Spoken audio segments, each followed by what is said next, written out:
Good afternoon. My name is Nicoletta Pierezzo. I'm the inaugural director of the Georgetown Humanities Initiative, and together with my colleagues and co-organizers, Lourdes Ortega, Anna Defina, and Negar Siari, I wish to welcome all of you to The Politics of Place and Memory, Exploring Human Rights with Homeira Qaderi and Asif Majid. This is the second event of the spring semester in our ongoing Global Humanities Seminar Series, Understanding and Including Forced Migrants and Refugees, Responses from the Humanities. The series showcases interdisciplinary work in the humanities about forced migration and refugees involving narrative, arts, identity, and language. We will close the series with an in-person event and reception on April 24th, so please save the date and more information will come. We are grateful to the Office of the Vice President for Global Engagement for the grant that has made this project possible, and to the college Zoom team, Lynn Delles and Candace Mosley, for their technical support. I wish to add that this event is being closed captioned and recorded. In today's panel, two artists and lifelong human rights activists discuss their work in literature and performing arts. They share their own stories and memories, but also give voice to the experiences of displaced communities, asylum seekers, and ethnic minorities, with a keen eye on the rights of women and youth. In writing, on stage, and through social and political engagement, they denounce inequities, abuse, and oppression, creating symbolic and physical spaces to promote anti-racism and intercultural understanding. I am now happy to hand it over to my colleagues, Professors Lourdes Ortega from the Initiative for Multilingual Studies and Anna Defina from the Department of Italian Studies, who will introduce our two guests. Thank you very much. Thank you, Nicoletta. And this is Lourdes Ortega from the Department of Linguistics and also the Faculty Director of the Initiative for Multilingual Studies. It is a pleasure to have our two speakers today for a conversation, and I will introduce Homeira Qaderi. She's a writer, a women's rights activist, and an educator. She was born in Afghanistan in the 80s during the years of the Soviet occupation and grew up during the Taliban regime of 1996-2001. Her university degrees, including a PhD, are from Iran and India. She lived in Iran for 7 years and received the first literature prize ever given in Iran to an Afghan. Back in Kabul, she worked not only as a professor, but also as a senior advisor to two ministers, the Minister of Education and the Minister of Labor, Social Affairs, Martyrs, and the Disabled. She participated in numerous international events as a vocal and tireless advocate of equal rights for women in Afghanistan. Her first book was Nokra, the Daughter of Kabul River, originally published in Tehran in 2009. It was highly praised and received a literary award for prose and was later republished in Kabul in 2015. All in all, Homeira is the author of 7 books, including novels, short stories, and literary criticism, all written in Dari Persian. Her first book in English translation was published by HarperCollins in 2020, and it's titled Dancing in the Mosque, an Afghan mother's letter to her son. During the 2021 fall of Kabul, Homeira and her son managed to flee the country. And for 2 years now, she has been a fellow at the Radcliffe Institute for Advanced Studies, and she's writing a novel inspired largely by her own experiences with the working title, Tell Me Everything. Good afternoon. My name is Anna Defina. I am in the Department of Italian Studies, and it's my pleasure to introduce Asif Majid, our second speaker. Asif is a theater maker, educator, researcher, musician, and consultant. He grew up outside Baltimore with a mom brought up in Tanzania and a dad brought up in Pakistan. His life and work are rooted in extraordinary engagements with applied theater in the US and the UK, characterized by complex, innovative, and brave programming. Asif is devoted especially to community-based participatory theater with youth, creating immersive ethnographic and multimedia performances. He uses a social justice lens in all the work he does and seeks to illuminate the intersection of Islam and performance. Asif holds a BA in Global Peace and Conflict Management from the University of Maryland, Baltimore County, and an MA in Conflict Resolution from our own Georgetown University in 2015, and a PhD from the University of Manchester in the UK in 2019 in Anthropology, Media, and Performance. He's now an assistant professor of theater and human rights at the University of Connecticut. Asif received numerous awards, including a Boren Fellowship in Morocco when he was still a student, and a Mellon ACLS Public Fellowship with the San Francisco Arts Commission. Asif's performance credits span the US and the UK. In the US, he's done, amongst others, work with the John Kennedy Center for Performing Arts and the Convergence Theatre. In the UK, he has worked with the Royal Exchange Theatre in Manchester, Unity Theatre in Liverpool, and Action Transport Theatre. All his work is devoted to create challenging conversations around racial justice and help organizations work towards equity. So it's our pleasure to now let the speakers take the floor. Thank you.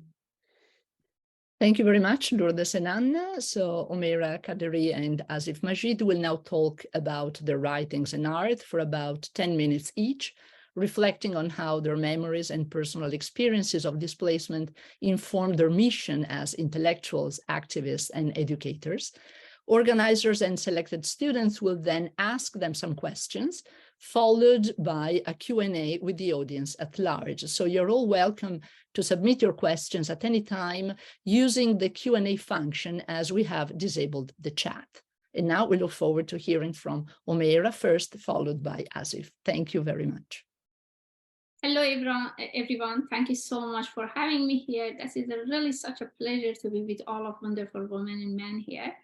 I am Homeira Qaderi, as you introduced. I am a storyteller, and because I am a storyteller, I will say the story of my life that was really like a real story, and also it's the story that I wrote in my book, Dancing in the Mosque, that was published by HarperCollins. I was born, as you said, in a war-torn zone country. And I lived all my childhood underground shelter, and it's take the Soviet Union invaded Afghanistan in 1980. I was born, and that's a war took last around 1 decade in Afghanistan. So I don't remember any time that I could play freely in the on ground. So all of my times was at that time under the underground shelter. And after the Soviet Union left Afghanistan, the civil war started, and it didn't even give it a small time for me to came out of the underground shelter and be again back to the shelters. In the first 10 years, I didn't have my father usually with us because he was one of that mujahid who fought with the Soviet Union. And every time he left the house, we never thought maybe we even can see him again. So in civil war, my father put away his gun and said that's it's not more. He cannot see any. He told that he cannot see any reason for continue for fighting. And 4 years of my life passed with the civil war. And when the civil war is finished and we came out of our shelters, the Taliban invaded Afghanistan and took the power. And they pushed back me or all of the girls in Afghanistan to the wall. And it took 5 years from 1996 till 2001. We lived by surrounded wall in Afghanistan. At that time, I was a teenager, and city didn't have any burqa for my size. I was very short and teenager, so I used to use my mother burqas, and it took for me very long time to can adapt with the burqa, with the seeing and visiting from the inside of the burqa, because it's like really a cage. And those days, it wasn't a lot, but maybe 6-7 months that I could to adapt to the burqa. But those days is my, painful days in my life, because I couldn't, see out of the burqa well. But my life, I think, somehow it started from the time Taliban conquered Herat, because everything was given away from us, and I was like a lost girl in that period of time. They buried, they banned a woman from the social life, schools, bathhouse, public bathhouse, and streets. I don't know. I don't remember even one day that we could go out of the house without a female guardian, male guardian. So we didn't have actually a social life, and they deleted us. They totally deleted us. And at those time, my mother was who came to help me. She gave her kitchen to me. Our kitchen was the most biggest room in our house, and told me that I can teach other girls, because there was girls at the 6 and they came to the 7, and they were illiterate at that time. So it was shocking for me, because I was teenager. I never thought that I can be a teacher at that time, but my mother told me that I can. And we turned kitchen to a school. Yeah, it was like a school. My father brought me a blackboard from his school, and I started to teach all girls from neighborhood, and some boys also in my home. And it took 4 years, 4.5, till I could to teaching. And after that, Taliban left Afghanistan. I remembered all of those girls went to a school, and they could go through the exam and sit in a high classes, not in as a new enrollment people. So, but it wasn't the only act that I did at that time, take action. I remember that me and my 3 of my friends sat together, and we create a class, like a creative writing class. And we were four and read and write a story together. We read and wrote a story together. And my first story was published in 1999 when the Taliban was in Afghanistan. And the story was published under my name, which was totally forbidden at that time. And I remember that my father went to the street, and he and my brother bought the newspaper as they can, because they were really scared that maybe Taliban wanted to rush me because of my name. And it was a big danger for the house, but for the family, but it was also big successful for me. What I'm doing right now, I am after the USA invaded Afghanistan. It was really a good time, because at least we could taste the freedom. And I continue my study. I published my 7th book at that time in Iran and Afghanistan. and I could go to for a job, and I was a free woman in Afghanistan. But in 2021, I was in the last army plane flight that came to USA after a lot of thinking that I should stay or I should leave Afghanistan. Finally, because of my son, I left Afghanistan. And right now in Radically Forward, I am writing my second book that will be published in English. And this second book is also is like an experience that I had in my life. And at the same time, I'm teaching in creative writing 3 times per week. I established I registered in Boston the Golden Needle Literary Association. This Golden Needle was our name of our first class. At that time, when Taliban invaded Afghanistan and we are not allowed to go to school.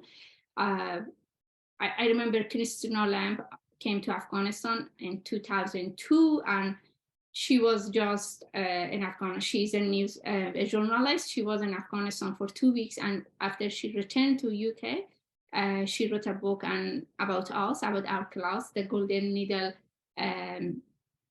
Swing Circle in Herat, and her book was published translated in many languages. So at that time, writing helped me. Writing helped me and healed me. And exactly right now, I'm doing the same for the girls of Afghanistan. 3 times per week, I'm teaching creative writing for more than 270 girls and boys across Afghanistan. And I'm thinking when the writing could help me at that time, so maybe writing also could help other girls to express themselves. Because I remember at that time in 1996, many girls of Afghanistan, especially in Herat, they put themselves in fire, and I lost my 3 friends during this committed to suicide. So I'm helping to my Afghan girls, and I hope writing helps them to heal and cure.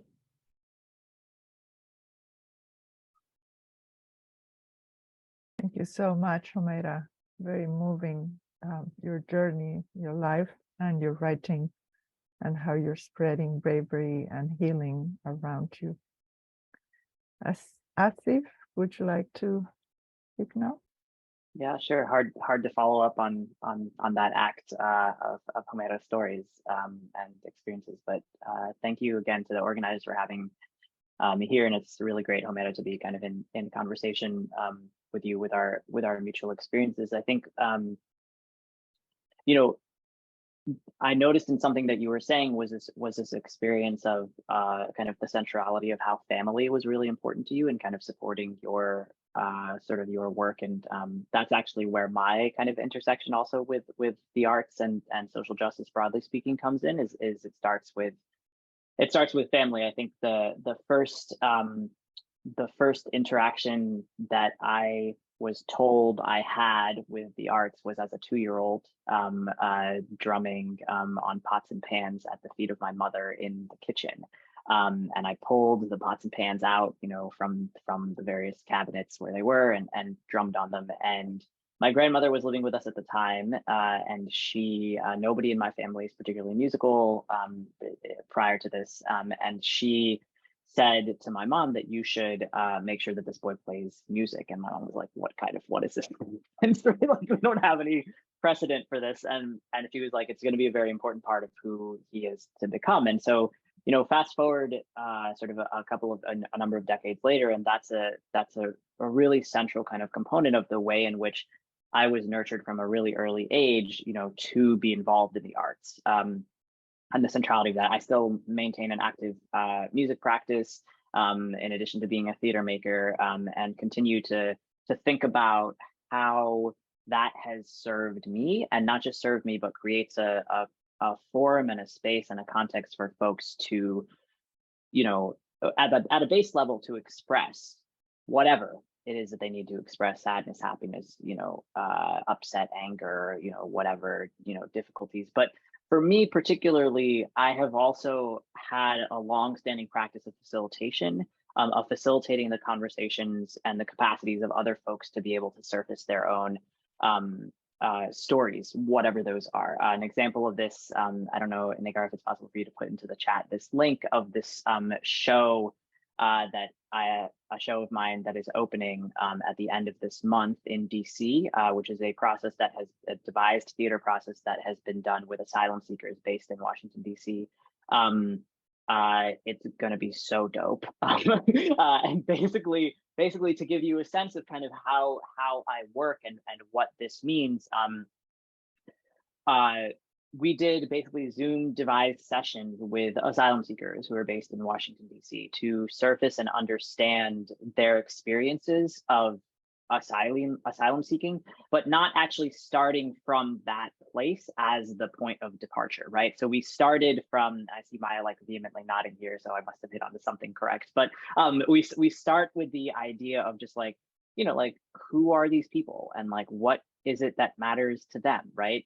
And, you know, a very early conversation that we had was where folks were saying, okay, you know, because this was done in partnership with an organization called Asylum Works, which is a social services organization in Washington, D.C. that works with asylum seekers.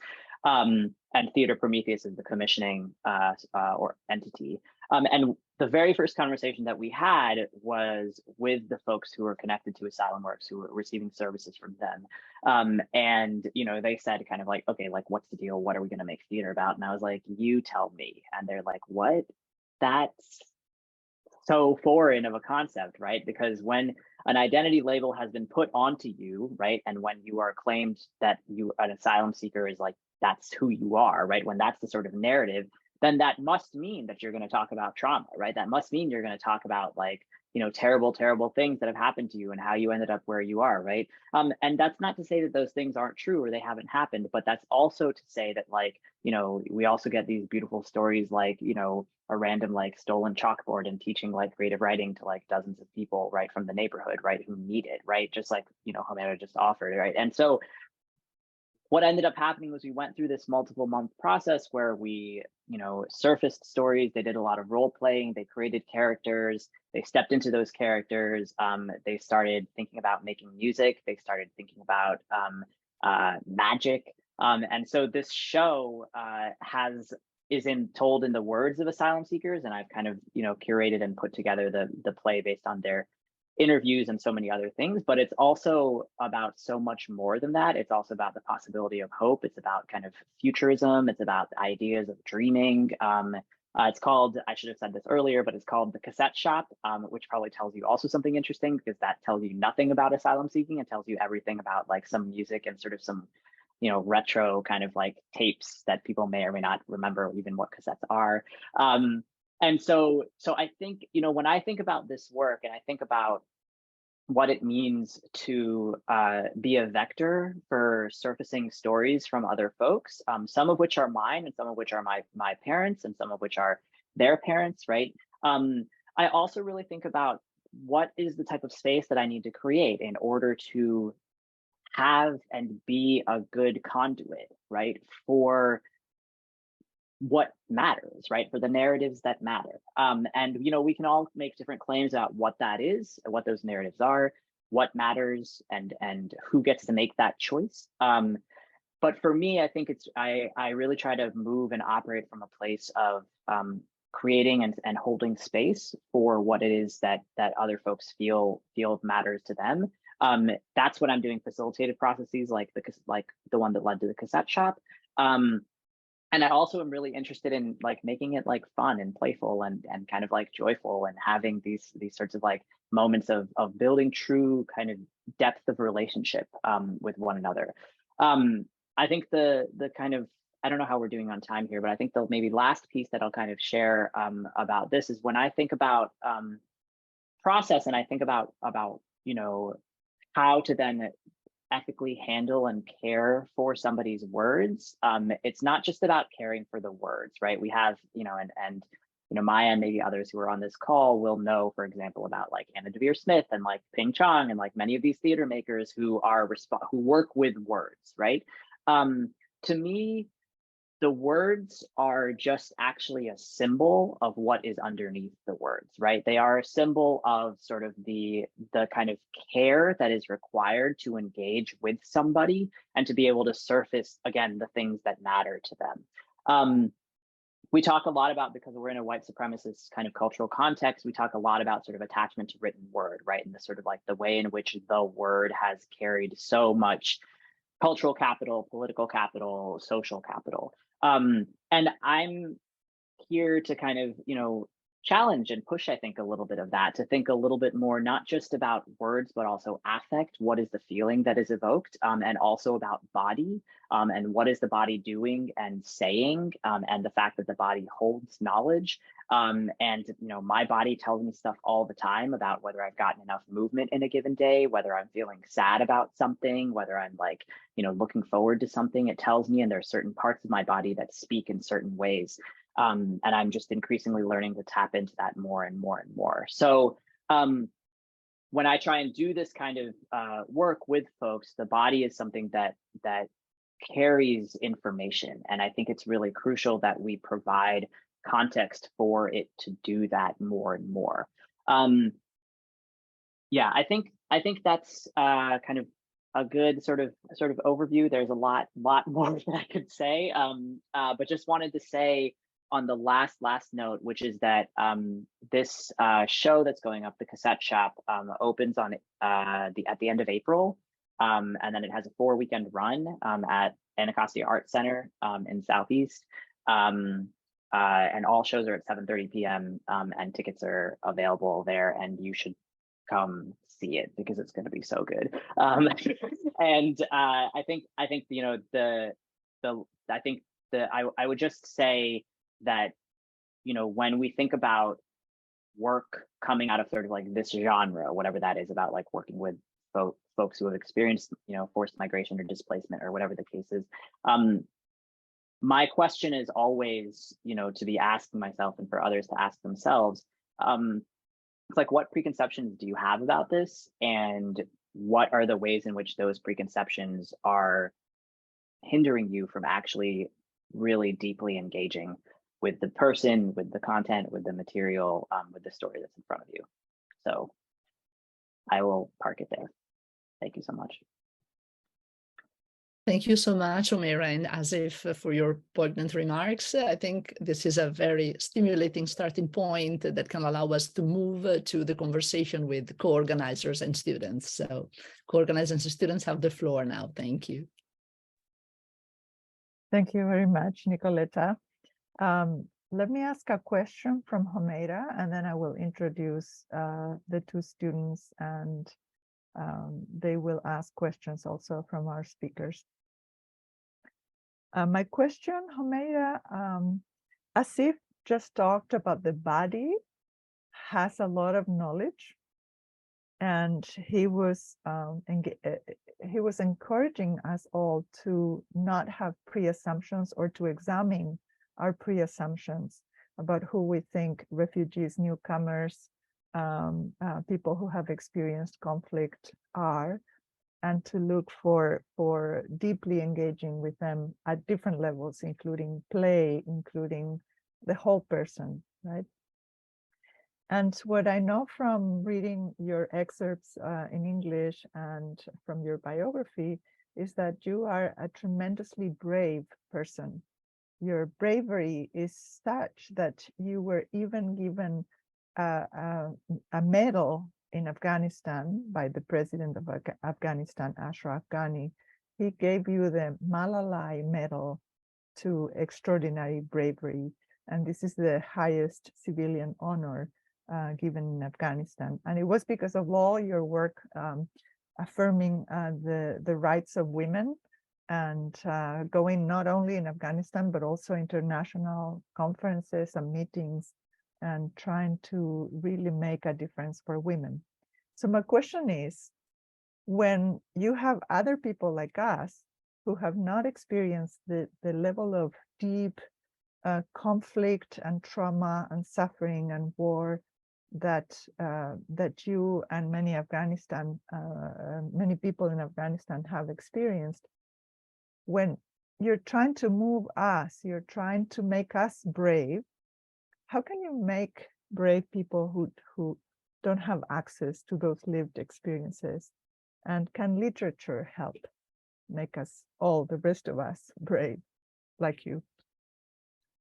You know, in Afghanistan, usually speaking about the emotion is forbidden. It's not forbidden, but is the unwritten law between women that they don't speak about their emotions, especially women. I remember my grandmother always told to us that when you had any problem, when you were as a woman or sad, it's better for you to go to the water and speak with the water, because the water in the river take your sorrow, take your grief, and take it by itself.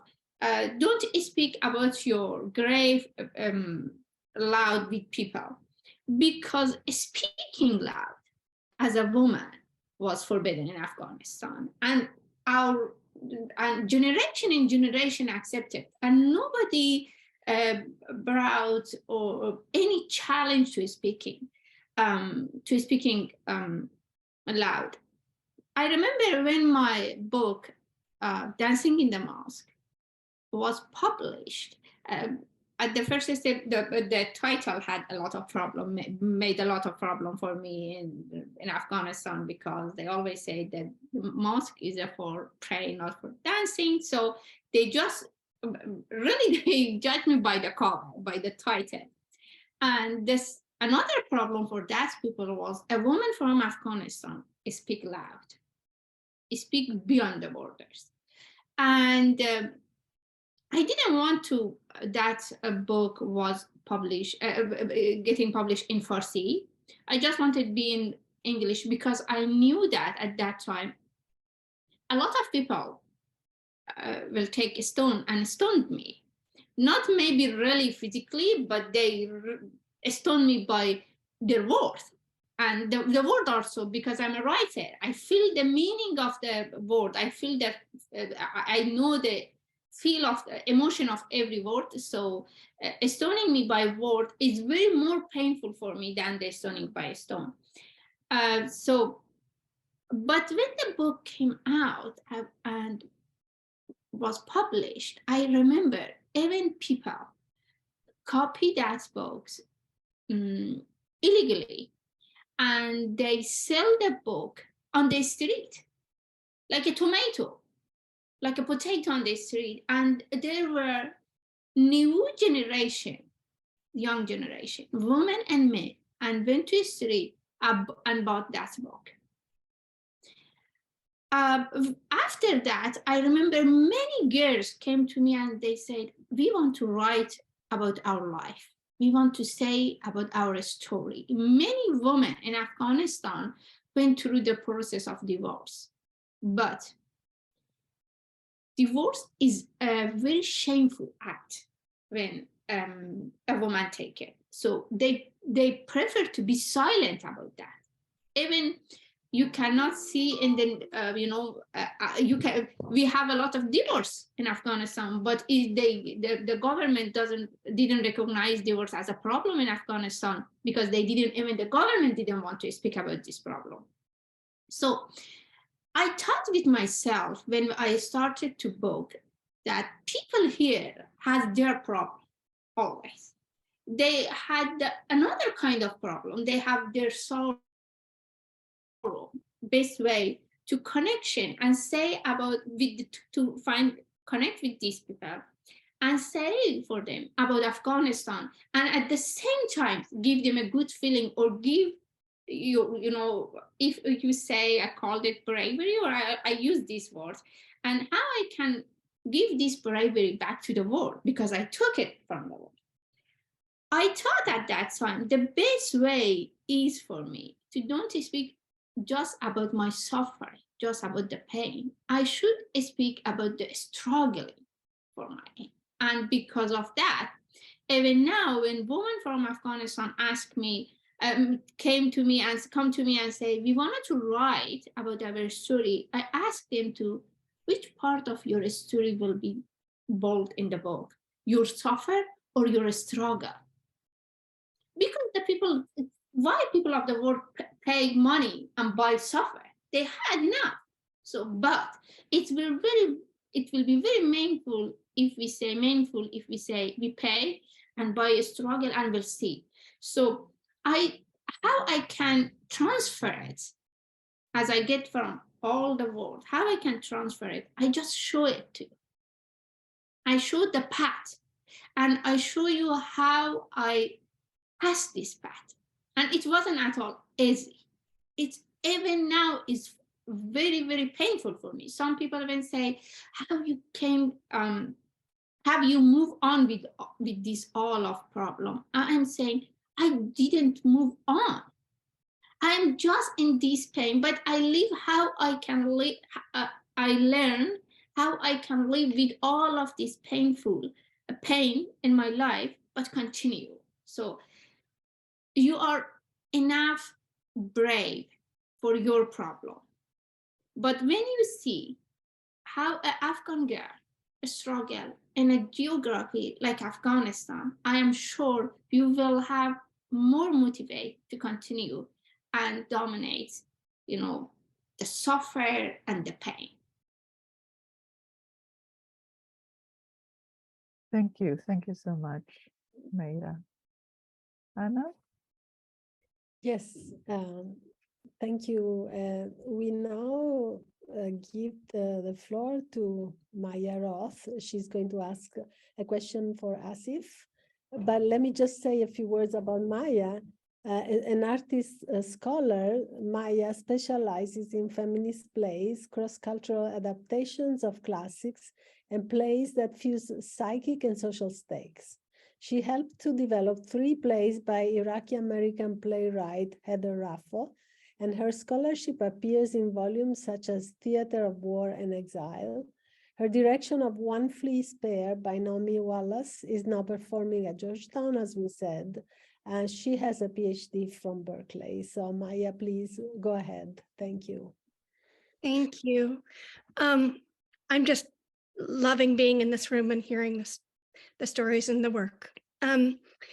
Asif, my question is really about creating spaces, and I have the gift of knowing you and having worked a bit with you, so I'm gonna, so I guess I'm wondering how much, how do you create spaces that invite people to bring their whole selves? And I know that you continue to work through pandemic and virtually, and sometimes in diaspora, one's bringing people together from very different spaces and places. So this idea of not just holding space, but creating space is important. And then the second piece of that is reception. And how much do you think then about creating spaces or contexts for reception? And how do you manifest that? Or is the focus really on the creating the work and trusting that it will resonate with whomever it needs to resonate? Yeah, thanks, Maya. Yeah, good questions, both about sort of like the creation and the reception kind of components. I think something that ties them together for me is the notion of the one-to-one connection or encounter or relationship or whatever we want to call it, dynamic. And I think that's particularly important because, if we take a project that I've worked on, for example, when I was in the UK, I did theater with British Muslim youth. And this was making theater in the city of Manchester, and it was before the attack on Manchester Arena, which happened in May 2017. And I was a relative newcomer to the UK. I, like my parents met in London, and I could have been a British citizen if they had stayed there, but I'm not. So, and so, I have a sort of like, there is a sort of like colonial diasporic history to kind of my kind of historical context, and kind of all of that is interlaced, but my own kind of embedded experience of being in the UK was pretty fresh. So what I did essentially, because there was no Muslim arts organization specifically making theater in Manchester, period. There wasn't one, right? There is a group called Manchester Muslim Writers that is specifically around writing, and that's primarily oriented towards novels, short stories, fiction of various dimension. It's not oriented towards playwriting. It's not oriented towards theater making. And so, you know, what I did was basically like had conversations with people, right? Like I went to an organization that had sort of artists working at the intersection of artists and arts and activism. There happened to be somebody there who was on staff who was a writer and also was a theater maker, and I had a conversation with her, and then I was like, who do you know who might be like, do you think you might be interested in this? And then once she was on board with the idea, she became one of the biggest advocates and sort of allies for the process. And then she was like, oh, I think these 3 other friends of mine would be interested. And then I went to those 3 other friends, and then, you know, they were like, yeah, my other 2 friends here might be interested. I don't think this is for me, but those people, you know, kind of thing. And so on and so on. And so, you know, when I think about kind of creating spaces, the core kind of premise that I often begin from is the groundwork, right? There's a lot of groundwork. There's a lot of like, you know, you got to go knock on doors, you got to go talk to people, right? You got to go like, you know, we're really, really bad in the ivory tower, at staying in the ivory tower. We're really bad at it, right? Or maybe we're really good at it, which is why we like stay and avoid all sorts of other things, right? And it doesn't work when you're doing community-based performance, right? It doesn't work when you're trying to like actively and proactively engage with a community. Like, if for example, like I was not affiliated or had not previously been affiliated with Georgetown, or Homeira was not affiliated with Harvard or something like that, right? Like would we be in this circle having this conversation? This is a question that we have to seriously wrestle with and ask ourselves, right? And so, you know, I think for me, the creation of space has a lot to do with getting kind of like shedding and moving past all of these sort of like layers that we've built up for ourselves as the way that we kind of like rest on particular pedestals. And that then creates the opportunity for a genuine kind of like one-to-one connection with another human being, right? I've never met Homeira before. We both apparently have really mothers who are really supportive of our arts practice, right? Like that's like, boom, we have a connection, right? You know, we're both also wearing dope black shirts, right? But like the point being that like, you know, like we have to find those connections on a really like meaningful kind of like authentic, you know, vulnerable kind of way. And so I think that is what I often think about when I'm thinking about creating space. When it comes to reception, you know, for example, tickets went on sale like yesterday for this show, right? I'm texting like all of my friends, right? I'm like, tickets are on sale, go. Like, you know, like I will also, yes, put it on LinkedIn. I will also make a Facebook post about it. I will also send it out on email to like lots of different people. I will also try to like get groups of students. If you want some Georgetown students to come, you know, we can talk about that. But like, you know, like if we like groups of people from different places to do it. But I will also be doing this sort of like very kind of like directed kind of one-on-one sort of relationally based, you know, advertising, for lack of a better term. And you know, there is also at some level a need to trust, as you said, right? That the work will speak for itself and it will be seen and be experienced by the people who need to see and experience it. And I trust that to be true. I think one of the things that I learned most like core early on when doing community-based work, community-based theater in the UK, is I had like started this process with British Muslim youth, and there was like a lot of initial interest, and then later on, you know, it kind of like waned off, and then it was like winter in the UK, which is dismal and cold and awful, and so nobody wanted to come out of their homes and attend like theater workshops, right? You know, and so like, you know, I'd go like a couple weeks in a row of like being like one person or like 2 people showing up, you know, and like to these workshops, and I was like, oh my God, like I have to do a PhD based on this, like what is going on? This is not good, right? And I had a conversation with my advisor, James Thompson. For those who don't know, is someone who's done a lot of applied theater work in relation to prisons, in relation to conflict zones, these kinds of things. He's at the University of Manchester. He's really dope. I had a conversation with him, and I was like, James, like, I don't know what to do. Like, what's the deal here? And he was like, look, more than 3 people is a workshop. Less than 3 people is a conversation. And that energy, that sort of like idea, just totally flipped everything for me. Because if I was constantly thinking about the product and the sort of like work being the sort of like the thing, the play at the end, then it was never going to flow. But if I kept thinking about it as a relationship, and I kept thinking about it as the like, you know, the opportunity to engage with another person, and for that, and trusting that something would come, then something always does. So those are, I think that's kind of my initial sort of thoughts in response. And we can talk more about ethos and various other things, but that's kind of what I've got at the moment.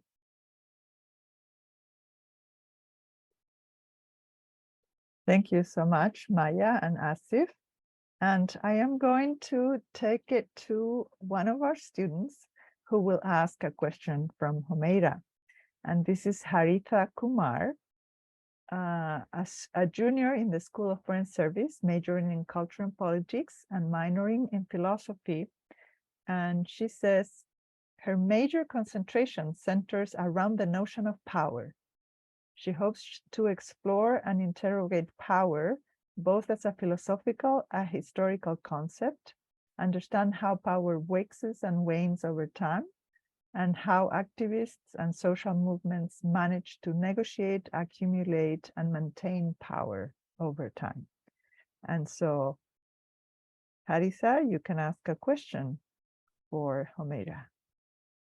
Thank you for having me here. And thank you, Homeira, for sharing your story and your knowledge. It's so interesting to just get to hear about, I guess, just people who've experienced such different lives from me. And so one of my questions is, in the novel you're writing with the working title, Tell Me Everything, you reflect on forced nomadism as the protagonist moves from the suburbs of Kabul to St. Petersburg, and then back to the suburbs of Kabul under Taliban rule, and then finally to a city in Delaware. I'm just wondering, do you think it's possible to feel at home somewhere without any ties to the land or the cultural history, especially for someone like a refugee or someone who has been forced into nomadism? Excuse me, I hadn't your voice at the last sentences. Can you please? Oh, I just said, do you think it's possible to feel at home somewhere without any ties to the land or local cultural history, especially if you feel like you are nomadic or a refugee?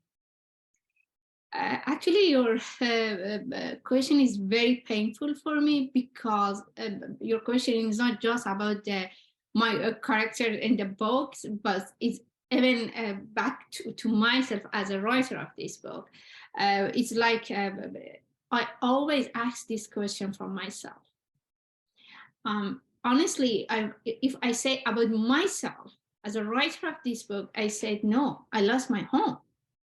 You know, home is not just a geography. Home is also a history.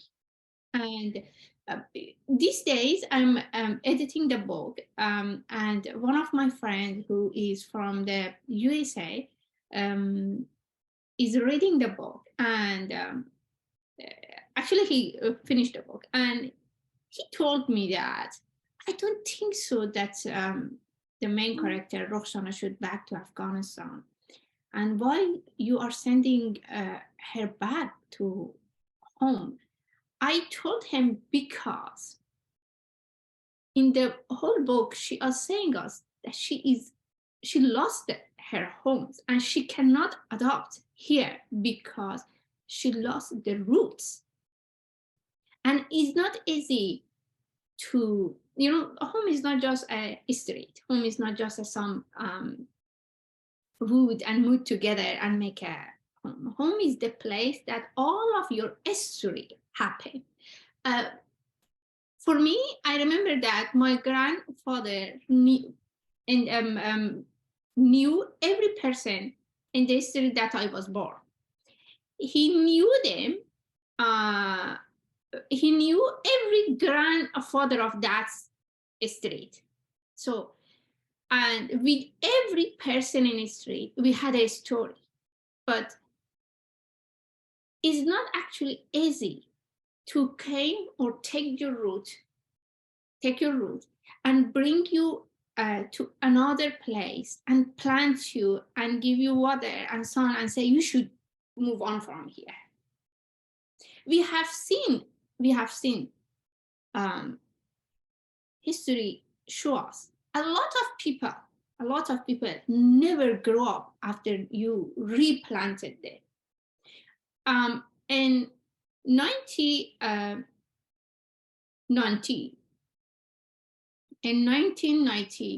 a big group of people of Afghanistan were immigrated to another country beyond Afghanistan. And between that big group, there were many writers and poets. When they came here in the USA or in Europe, we never have any book after that from them because they lost their audience. They lost their roots and they couldn't adopt themselves. They couldn't transfer their feeling to the people of other country. And maybe the first barrier is the language.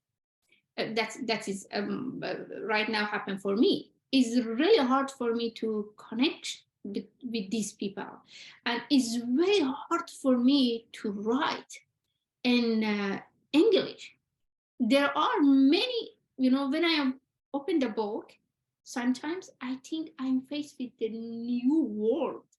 I don't know my book. I just see the name of the people who are living in the book, but I don't know what they are doing without I know, because this book was translated. It's hard for me.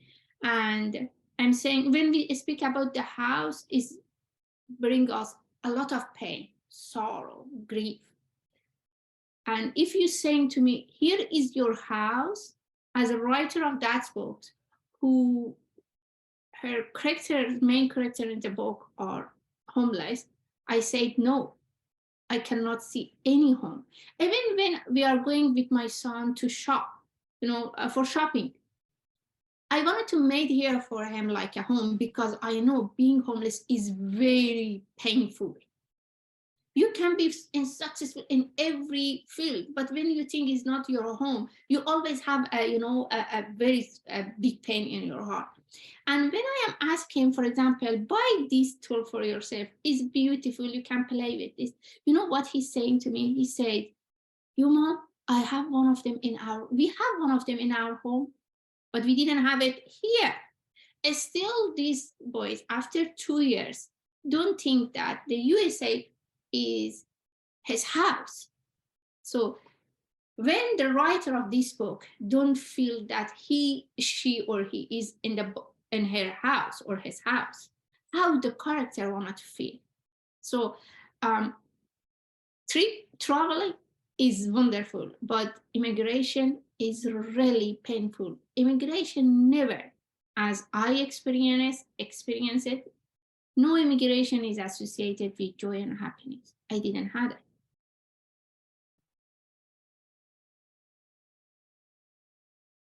Thank you. That was really insightful. Thank you so much. It's so painful even to hear so much pain. Haritha and Homeira, thank you so much. And I'm going to then ask Will Hammond to ask a question from Asif. Will is a senior in the School of Foreign Service, majoring in culture and politics as well, and minoring in theater and performance studies and Jewish civilization. He's also a student associate producer and student fellows coordinator for Georgetown's Laboratory for Global Performance and Politics. Will? Yes, hello. Sorry. Thank you so much, Asif, for being with us and sharing about your work, your story. And so basically, I wanted to ask a similar question to Maya about sort of making space, but particularly about audiences and procuring audiences. So as someone who aspires to become an actor and artist activist myself, I'd like to think that I understand the potential of theater and art as a whole to help heal the fractured yet beautiful world that we live in. But for us to find any semblance of success in this mission, people must consume the art that we create. How do you go about putting your stories in front of audiences they are intended for? Generally, how do you get everyday non-artists to pay attention? Yeah, so I'm actually pretty bad at this, to be honest with you. And the reason that I'm pretty bad at this has to do with the fact that, the story that I related earlier in response to Maya's question about like when James was like, it's a conversation if it's less than 3 people, it's a workshop if it's more. is because I have a really sort of like, you know, kind of like yielding belief. And maybe this is just me compensating for the fact that I don't have these skills, but I also have a really unyielding belief that like who is supposed to be there is going to be there, right? And like the person who is meant to be there is going to be there. And I think, you know, like I saw you just like mouth the word wow when I said that. I'm not convinced that I have to examine this kind of belief a little bit more to see if that is something that is just me being like, I don't know how to get the audience, so I'm just going to believe this and then hope that it works out. But I also think, you know, that's one piece of it. I think the other piece, though, it relates to something that Homeira just shared about the, you know, like the pain of immigration, actually, in a broad sense, which is that, you know, it's when you aren't sure if you are rooted in a place and you don't feel rooted in a place, it also often becomes very difficult to take ownership of the thing and then be able to say, yes, I can confidently disseminate this to a wider group of people, to an audience, to, you know, whoever, right? And I think part of the challenge of feeling like, you know, as myself, somebody who is, you know, moving increasingly from kind of facilitation of creation of space into things that are more just like writing my own stuff and being like, let's just like put this out there. You know, I'm increasingly aware of my own frailty and limitations in that regard, where I don't feel like I yet take full ownership of the thing that's in front of me. And sometimes I think probably every person who engages in creative work in any way, shape, or form faces this at some point or another, big, small, medium, right? Some kind of like angst about, is that like, what right do I have to be the one who is pushing this out? You know, Julia Cameron, the author of The Artist's Way, talks about this idea about sort of creative practice, creativity as a spiritual practice, right? And as being essentially, I talked earlier about being a vector, right, for other people's stories, right, and other people's sort of narratives that matter. Being a vector for sort of like, you know, if that's your bag, which it is for me, kind of like spiritually inspired, like creativity, right? So like divinely inspired creativity, which is how I feel like my particular practice unfolds, right? Means like at a certain point, you're like, I can hustle all I want. I can like put this out on all the different listservs. You know, I can do the one-on-one interactions, right? I can do it like Edinburgh Fringe style with all the different like pamphlets and like go door to door, and I can do that. And like, you know, at the end of the day, I mean, I've like performed for like as few as like, you know, a handful of people, as many as sort of like dozens to hundreds, right? As many as sort of like speeches in front of like tens of thousands, right? So like the range is not about, and in each one of those situations, it's not entirely up to me how that happened, right? There's like, you know, there was an architecture behind me or in front of me that was like, we're going to push this out. This is really important. Or there's no architecture that I'm like, oh, this is an indication of maybe I don't have the community connections that I thought I did, right? Or that I haven't acted on them, even if I do have them. So, so I think that the generation of an audience, you know, you posed in the beginning of your question there, Will, this idea that like the art basically, and I'm paraphrasing here, but like the art has to be seen in order to be valid, was sort of like an underpinning assumption, it seemed like, was therefore we have to create an audience in order for the art to be seen so that it is then valid. And I challenge you to challenge that, right? Because I'm not convinced that that is true. I think that is for the fueling perhaps of our own perceptions that we are doing something worthwhile, but that doesn't necessarily mean that the work itself is invalid if nobody sees it, right?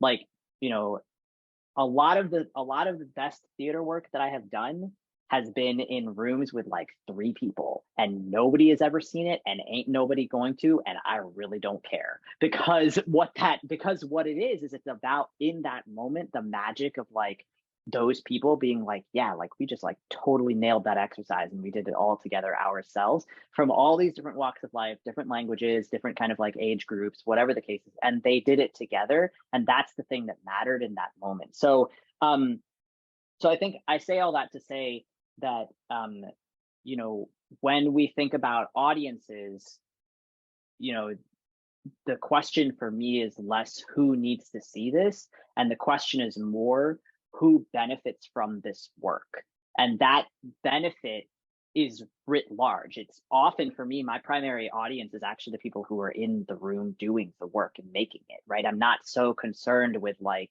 I'm just excited to like that the show is happening, so that's why I'm telling everybody about it right now. But like, I'm not so concerned at the end of the day with like, is there going to be a review of it? Is it going to be a good review? Is it going to transfer to like a bigger theater? Is it going to like have a bigger audience, right? That's not what gets me going, you know, in the morning. It'll get me going for the next 24 hours, but then I'll probably forget about it, right? And then I'll just go on to like doing the work. So that's, I think, kind of my response to the question of audience, which is the more that we're looking externally, the harder it is to stay true to what is actually what we need to be making, which is what is calling us to be made.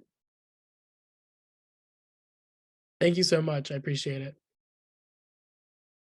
Thank you both. And it seems that there are so many connections with the many differences as well between the two speakers. I think the idea of who benefits from our work, and every person who benefits and every benefit counts seems to resonate very much with both of you. I would like to ask Negar Siari if she wants to ask a question from Homeira.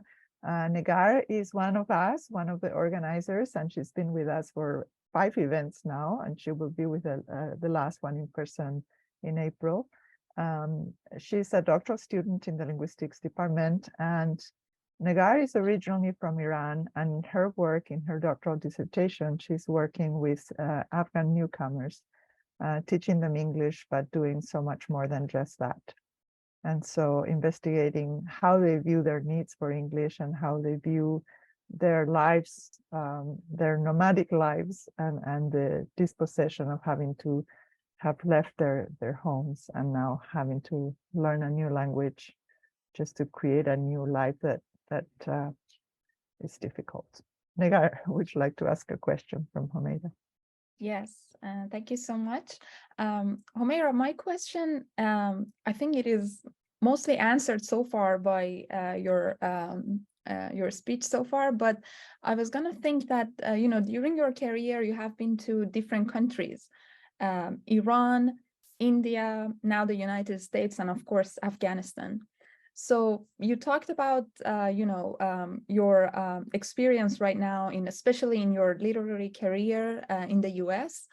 But I was also gonna think about and say, how did your literary work, how was it influenced by the countries like India and Iran when you were there? Although I know that you spoke the language of Iran, but then maybe this wasn't the case in India.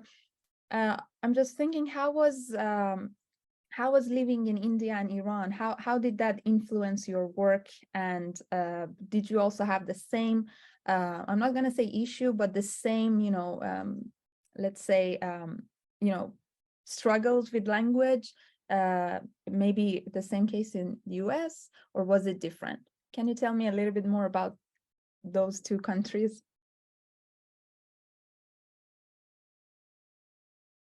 And we can't hear you, Homeira. Can you please unmute? Thank you.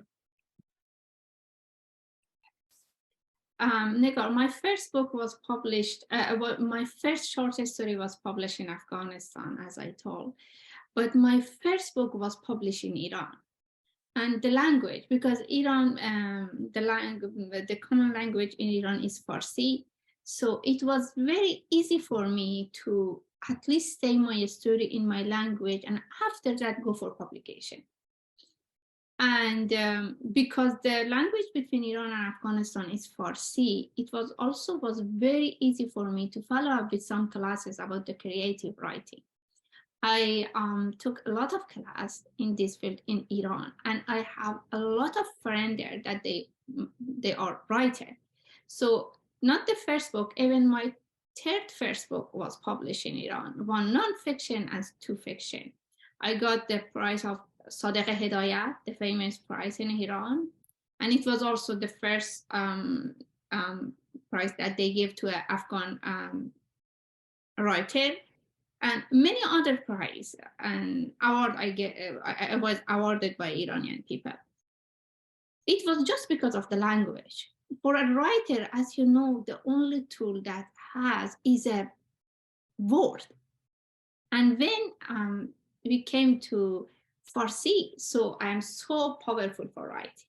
And even now, while I am writing a book, not in English, but the book is translating in English, and I'm working on the, right now we are edit the book, and we edit the book on English version, not in Farsi version. But at the same time, because of my first book in English had a very big feedback in Afghanistan. My audience in Afghanistan and Iran asked me why I don't write this book in Farsi. So I think I am also commitment to my country and to the people who write and read in Farsi to have a book in Farsi. While I am writing Tell Me Everything, I'm working on Tell Me Everything. I sent around 10 days ago a short story collection to Nashr Cheshma publication to Iran, because I want to be as a Persian writer also. For me to follow these two different paths is really hard, because sometimes I think when I publish my book in the USA, from the day that I started to write 2016 till it's published 2020, 4 years, I didn't have any book in Farsi. And again, I started to Tell Me Everything. And because I am here, I wanted to publish Tell Me Everything in English.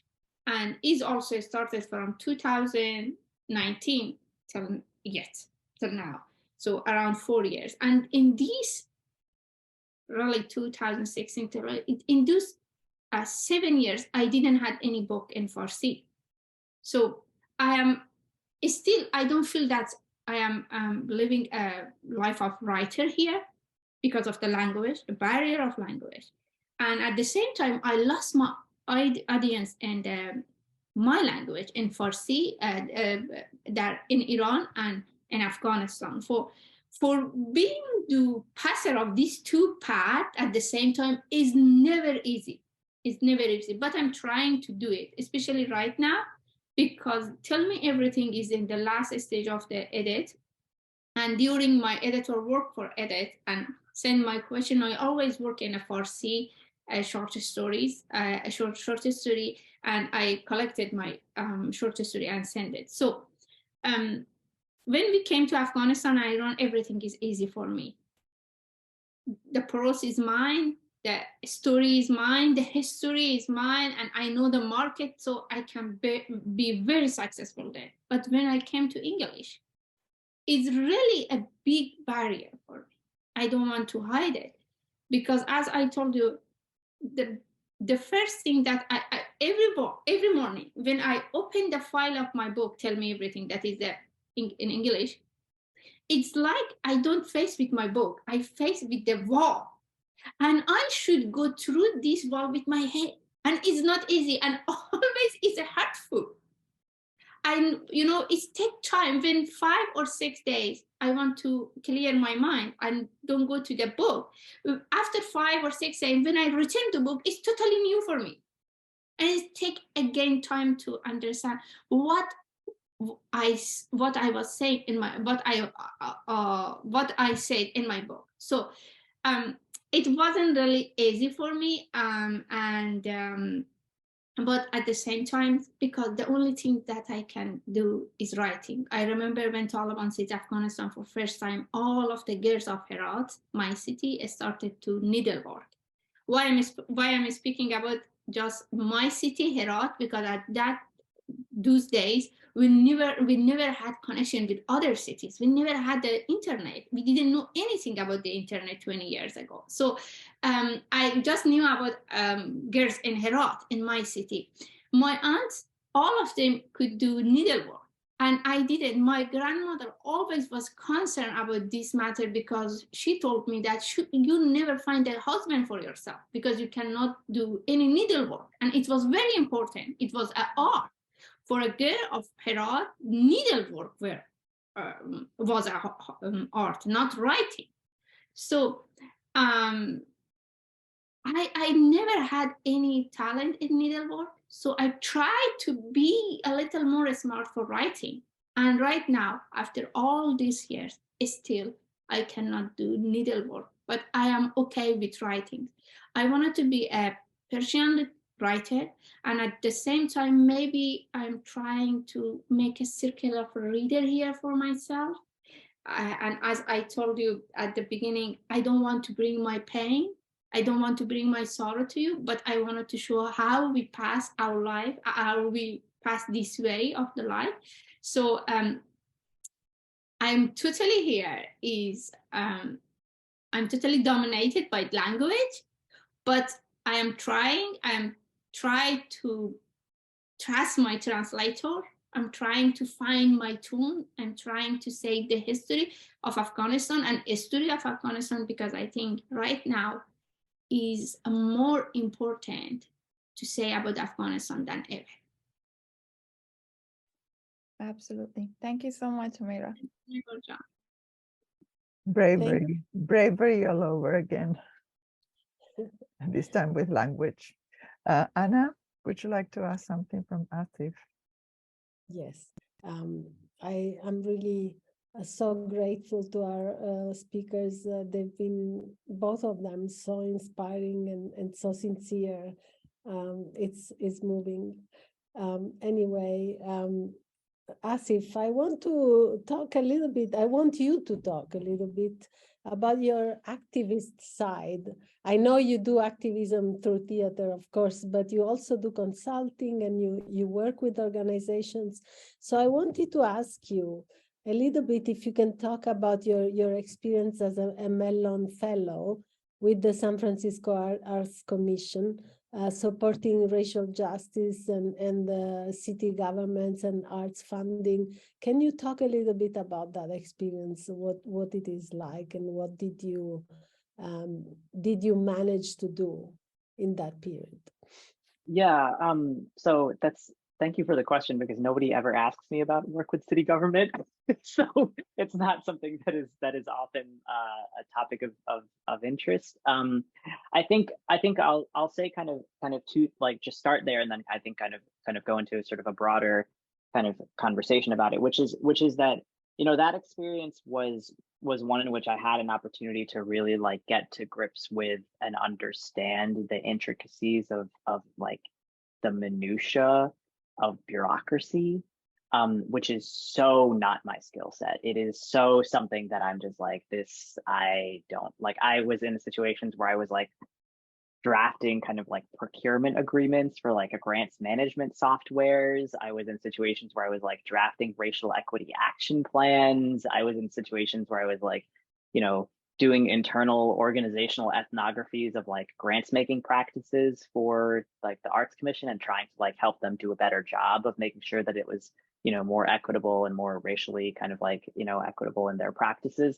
And I think, you know, I mentioned earlier this idea of struggling with the way that we in the academic context are so good at just staying in the ivory tower. I think, you know, one thing that emerged for me from this kind of political sort of like it's political in the sense of like you're in a political machine, right? You know, and that's where you're working, is that actually everything that you're doing in that situation has such a profound impact, right? You know, like working with basically with like taxpayer, in this case, in the city of San Francisco, money, right? Which is then internally the process of how that taxpayer money is then spent, and who it gets allocated to, and who gets awarded funding and who doesn't get awarded funding, has a direct impact on the type of art that we see, the type of artists that we commission, the type of like performances that we attend, the type of public art that you see in an airport or on a square, public square somewhere, right? And so like, it's not sexy work. I'm not going to tell you that it is. It's very like, you know, but for the right person who's like has that lens, it is so compelling, because what it really does is it allows a person to recognize the way that they can influence a system, a whole system, and that therefore that has all these knock-on effects for, cool, are we getting a diverse set of panelists to evaluate these types of proposals? Are we putting these proposals out, this call for proposals for artists, you know, to apply for grants? Are we putting this out in multiple languages to, you know, like make sure that we're getting artists who are representative of linguistic diversity, right, in this area? Are we putting it out in various geographies to make sure that we're getting even not just this people in San Francisco who have kind of like access to resources and are on the, you know, like the listserv of the Arts Commission, but other people who don't have that, people in Chinatown who are multiple generation like speakers of Cantonese, you know, or Hmong, right, for example, who are not English speakers or do not have email addresses, right?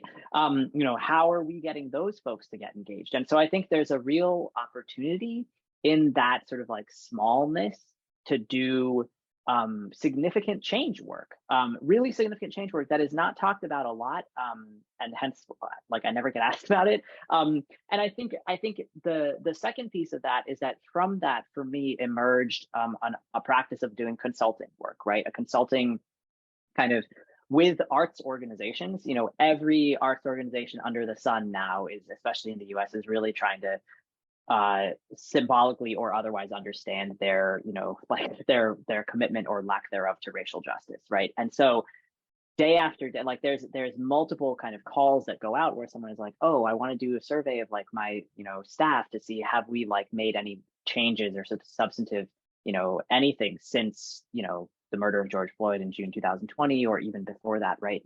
And so there's so much that is happening in this way that for me, when I get stuck and grumpy about the like, you know, the sort of, you know, inefficiencies. I work now at the University of Connecticut, which is a public institution. And so therefore I'm a state employee. And so therefore there's layers of like I know folks here at Georgetown, and sometimes Georgetown is famed for its bureaucracy. Y'all seen nothing if you haven't been working in a state like, you know, system where you're then actually dealing with actual people's tax money, right? And then therefore there's actually at some level like a higher level of ethical responsibility to how that is spent. And therefore there's bajillions of more kind of like layers of approval for certain things.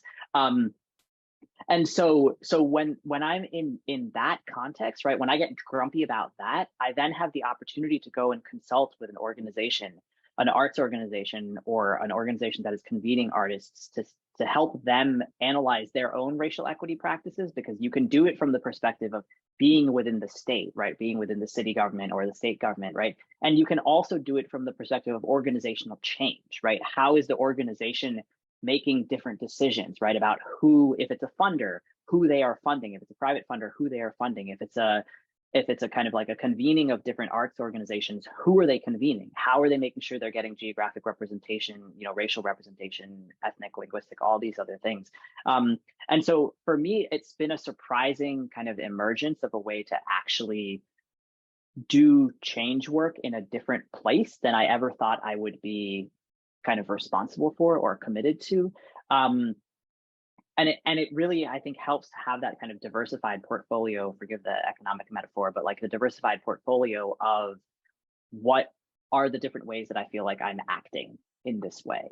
And what are the different ways that I feel that I can, you know, address something, right? If I write a play, let's say, and nobody's picking it up. Nobody wants it. Nobody is like going to say, oh, this is going to go great with our audience, or we really love this topic, or we think you're a great artist, or whatever the case is.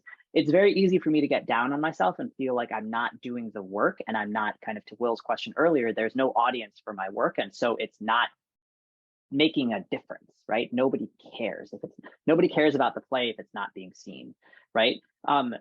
But if I can then go into a different meeting with somebody and be like, hey, so this is what we need to do in order to change the structure of your organization, because that's going to make it more racially equitable, I know that I have had an impact in that particular context. And often when folks who are looking for a consultant like me, who are looking for someone who's doing arts equity work, they're often really intrigued by the fact that I have an applied theater background and want me to bring the theater exercises that I know how to do and facilitate them as part of the change-making internal organizational work that they're doing, which is so cool, and also so weird because it's a kind of corporatization of the theater practice, or it can be. And so I think I have to be really careful about who am I connecting to and what sorts of opportunities am I taking on? Because at some level, you know, I'm still like a little like inner child who just wants to like drum, you know, and like I just want to hold on to that sort of like sense. But I also really want to play, and I think it's really cool and fun when adults play and use that as a way to change their own work and personal practices. Thank you so much. That was very interesting. Well, Nagar, I guess we can look at the questions by the audience. I don't know if that's okay with everybody.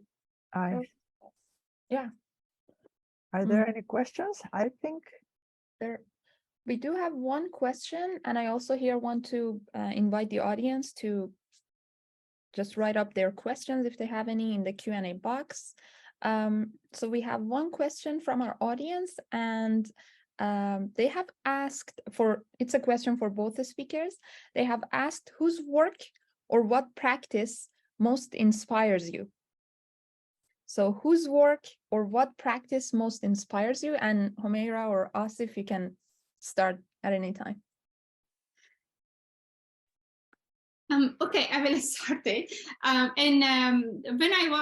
When I started writing, when I was very teenager, I really loved to read the Soviet Union literature. It was interesting for me because my father always had one book, one roman of them in their backpack when he came from the fighting with them. And I asked him, why you are reading the literature and at the same time you are fighting with them? And my father always told me the literature is, finish the war, and the literature is really different than the real people and than the war. So we had a big time of fighting with the Soviet Union. At the same time, we read the literature. And I think the people at my generation, all of them is in Afghanistan, they are very familiar with literature of Soviet Union at that time. So at this time, yes, I really love their literature, and still I love it. But now, for me, the struggle of women in Afghanistan, when I see them in the street every day, is the most motivated to continue. Because after the Joe Biden hold a press conference here and said, the people of Afghanistan didn't fight for themselves, I said, oh my God, we didn't say enough story. We didn't say about how loved ones we lost during these 21 years. And still, when we are see that we are not, our struggle in the streets of Afghanistan, even is not in the papers, I say, it's our fault. We didn't speak about that enough. So for now, my leaders is that woman. The struggle of that woman is my, motivated. I'm trying to reflect it in my stories. Yeah, I was looking for a book on the shelf, but I couldn't find it, unfortunately. Oh, actually, here it is. I'm sorry. So there's a couple of folks who are really interesting to me. There's a book that came to mind called Celestial Bodies by Joka Al-Houthi, which was a stunning. It won the Man Booker Prize in 2019, and this is basically a book about three sisters in Oman and their different experiences of like heartbreak, broadly speaking. And it was just like this book blew my mind. So that's one thing that inspires me. I'm also really, on a general kind of sense, really inspired and like thinking a lot these days about like magic and the future and visions of the future. So there's a lot of Afrofuturism out there that's really dope. That I really love. I also am a huge fan of anything magical realism. So like, I mean, so many of the Latin American writers who have done magical realist work in that regard is like, right up my alley. So I would say those are areas that for me are particularly interesting, and it has a lot to do with the fact that we see in the kind of the current moment, a lot of things suck, for lack of a better term. And so the opportunity to envision a future where it doesn't have to suck, where things can be really great, or things can be magical, or things can be whatever it is, right, really opens up interesting opportunities as far as I'm concerned, and activates my own potential to move beyond just sort of like, what I'm stuck in the current day.